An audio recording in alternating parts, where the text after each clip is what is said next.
Olá pessoal, eu me chamo Luiz Hernani Medeiros, eu sou projetista, né? Trabalho com construção civil em vários ramos de atuação no mercado de construção civil. Esse é o meu primeiro vídeo que eu estou fazendo para o canal, né? Com o objetivo de auxiliar os projetistas com um pouco da minha experiência adquirida ao longo de 20 anos de trabalho no ramo, tá? Então, nesse vídeo de hoje eu gostaria de falar da importância de se ter projetos para construções e reformas. É muito importante isso, né? Apesar de muita gente não considerar essa situação quando está pensando em construir e reformar, porque existe aquela ideia de que o orçamento já está curto e você contratar um profissional habilitado para fazer o projeto e fazer o acompanhamento da obra acabaria onerando mais aquele orçamento que já está apertado. Mas estudos existem, né, para provar o contrário.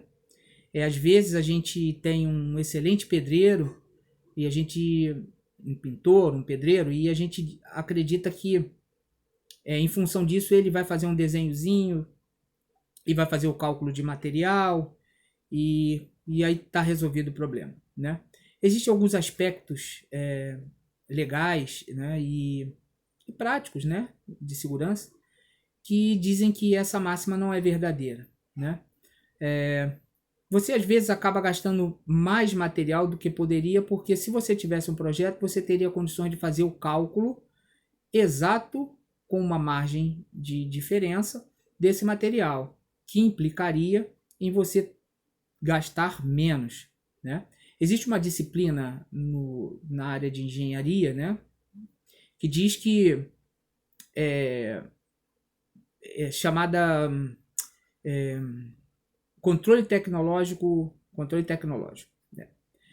Nessa disciplina você pesquisa materiais novos, materiais mais baratos, materiais que resolveriam, e toda estrutura que você for montar ou projetar, ela carece de cálculo, né? Ao passo que, é lógico, toda regra tem sua exceção, mas a grande maioria dos profissionais que não são habilitados são qualificados, mas não são habilitados, né? O profissional habilitado é aquele profissional que tem um órgão de classe ao qual regulamenta a sua profissão. Então, eles têm a tendência de trabalhar por experiência anterior. E nem sempre uma experiência anterior ela acaba sendo necessária para se aproveitar numa nova experiência, né? Exemplo, eu construo uma casa de um método, de uma maneira, e utilizo uma determinada quantidade de material X. Então, nem sempre é verdade eu replicar aquela quantidade de material para a casa Y, né? Eu preciso de novos cálculos, eu preciso de novas soluções, e nem sempre o profissional qualificado ele está habilitado para fazer esse tipo de cálculo. Sem contar a necessidade da regularização dessa obra, né? Que é do ponto de vista da segurança do trabalho, que também é uma outra coisa muito negligenciada e que a gente posteriormente vai estar fazendo um vídeo para explicar essa situação, né? Que é a situação de uso dos EPIs, que são os equipamentos de proteção individual, de proteção coletiva, enfim. Mas isso aí a gente vai falar numa outra situação. Então, esse profissional às vezes não tem condição de fazer esse cálculo, né? E acaba tocando a obra de qualquer maneira.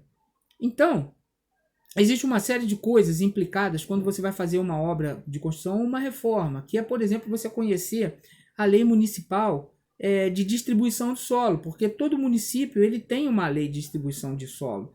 Ela vai dizer qual é o nível da calçada, onde você pode fazer o seu portão, qual é a distância que a sua edificação tem que ter do muro. Isso é uma coisa que tem que ter. Por quê? Isso vai evitar futuramente fiscalizações de fiscal da prefeitura querer chegar e derrubar parte do seu imóvel, que você já colocou esforço, dinheiro, enfim.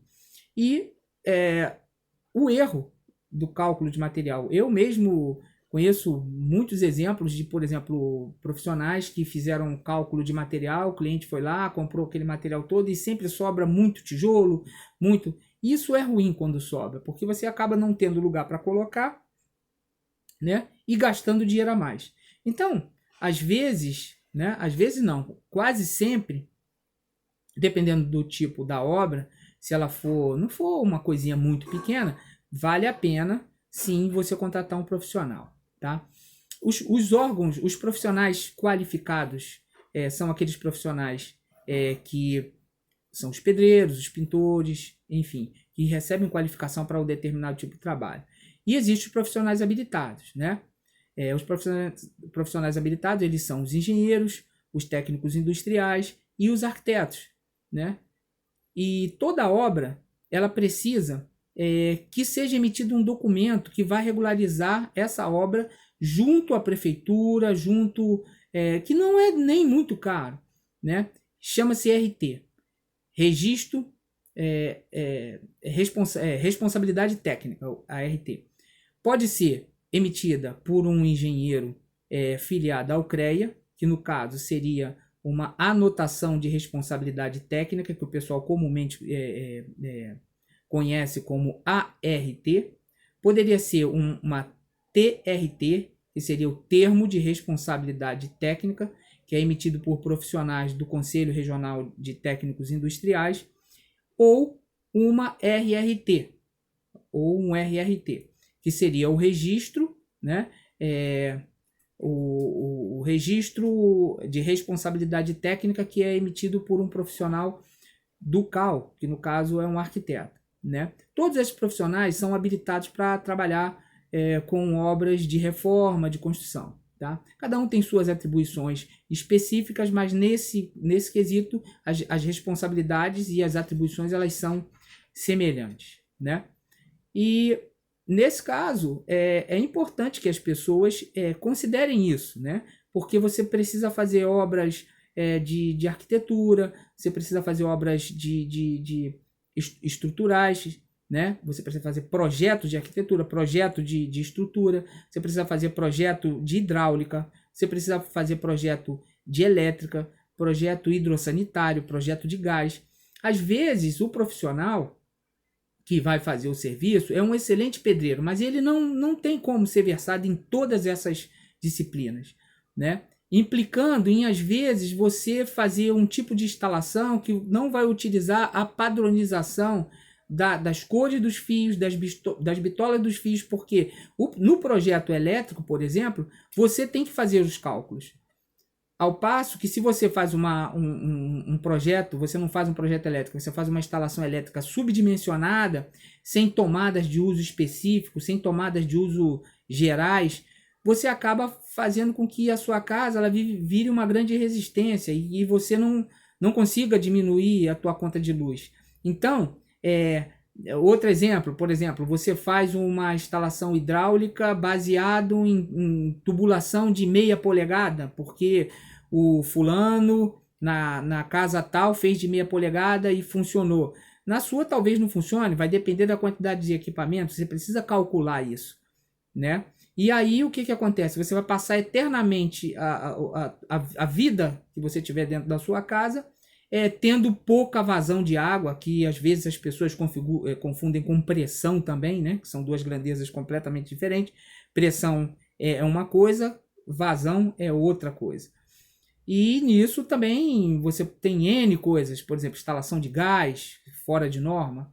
E no final das contas, a contratação de um profissional de um projeto, né, para você levar à frente, nem sai tão caro quanto você ter os problemas futuros que agora no momento você não consegue enxergar.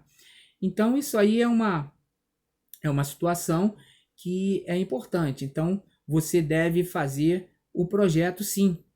Sempre que possível você fazer o projeto da sua construção, da sua reforma, procurar o profissional habilitado, verificar junto ao órgão de classe desse profissional, pedir as credenciais, a identificação dele e checar tudo, entendeu? Receber um orçamento, um cronograma de obra, porque tudo isso é importante.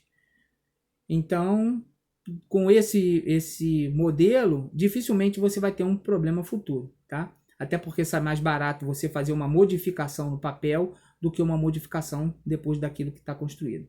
Então é isso aí, esse é o primeiro vídeo que a gente está fazendo. Espero que tenha ajudado em alguma coisa e posteriormente faremos outros vídeos falando sobre outros assuntos. Muito obrigado e não esqueça aí de clicar aí no gostei e se inscrever no canal. Muito obrigado.